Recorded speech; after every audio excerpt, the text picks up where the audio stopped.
banyak orang yang hancur hidupnya karena riba. Jadi kita ini seringkali nggak yakin bahwa Allah itu maha pemberi rezeki.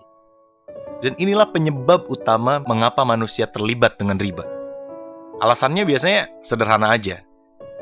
Kalau nggak nyicil, dari mana lagi saya bisa beli rumah? Padahal sudah jelas bahwa riba ini pasti akan menjadi masalah hidup kita. Betapa banyak orang yang hidupnya hancur karena riba. Ya leasing lah, rentenir lah, pinjem bank lah, dan sebagainya. Lucunya, menyelesaikan masalahnya pun sama kembali dengan riba. Akhirnya, masalahnya meluas dan membesar, dan dampak terbesarnya biasanya siapa coba? Keluarga kita. Kan kasihan kan? Keluarga itulah yang akan pertama kali menjadi susah karena dampak riba yang kita lakukan. Nauzubillah min dzalik. Allah itu menguji kita dengan kesulitan, misalnya kesulitan ekonomi, karena Allah ingin melihat respon kita terhadap ujian tersebut. Allah ingin melihat apakah kita akan mengikuti petunjuk yang Allah ridhoi, atau mengambil jalan pintas sesuatu yang Allah benci. Coba bayangin, andai saja kita sabar dan hanya bertindak sesuai dengan apa yang Allah ridhoi, yakinlah ujian kita itu akan lulus dan mendapatkan hadiah berupa solusi untuk terurainya masalah hidup kita. Tapi sayangnya nih, kebanyakan manusia selalu kembali memilih jalan yang Allah benci. Hingga akhirnya apa coba?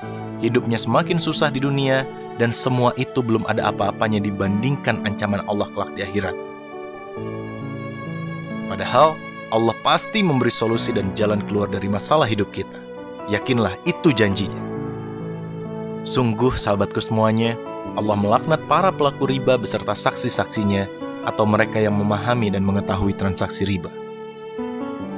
Hai orang-orang yang beriman, janganlah kamu memakan riba dengan berlipat ganda dan bertakwalah kepada Allah, supaya kamu mendapatkan keberuntungan.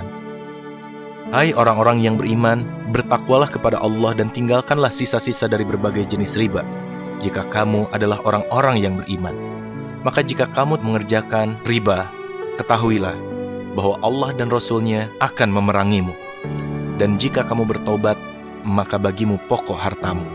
Kamu tidak menganiaya dan tidak pula dianiaya. Tuh coba bayangin teman-teman. Allah dan Rasul-Nya akan memerangimu. Ini bayangin nih, kelak besok lusa di akhirat kita melihat Nabi Muhammad SAW, kita ingin memeluk Rasulullah, kita ingin mencium tangannya, kita mencintai dan merindukannya, tapi tiba-tiba Rasulullah mengangkat pedangnya dan berkata, engkaukah yang selama ini menantang berperang dengan Allah dan denganku? Nauzubillah min dzalik. Jabir berkata bahwa Rasulullah SAW mengutuk orang yang menerima riba, orang yang membayarnya, orang yang mencatatnya, dan 2 orang saksinya. Kemudian beliau bersabda, mereka itu semuanya sama. Mari kita berbenah diri, jauhkan diri dan anak-anak kita dari riba, sebelum hancur hidup kita. Bayangkan kita beli rumah, beli mobil, ada uang riba di dalamnya. Kita sholat, kita beribadah, kita bekerja, menggunakan fasilitas itu, sedangkan Allah tidak ridho akan fasilitas itu. Kira-kira gimana ibadah kita? Nauzubillahi min dzalik. So, yakinlah bahwa Allah adalah sebaik-baik penolong. Rezeki akan Allah datangkan dari tempat yang tidak pernah kita duga. Maka kuatkan keimanan, luruskan niat, dan hiduplah hanya sesuai dengan apa yang Allah ridhoi. Wallahu a'lam bishawab.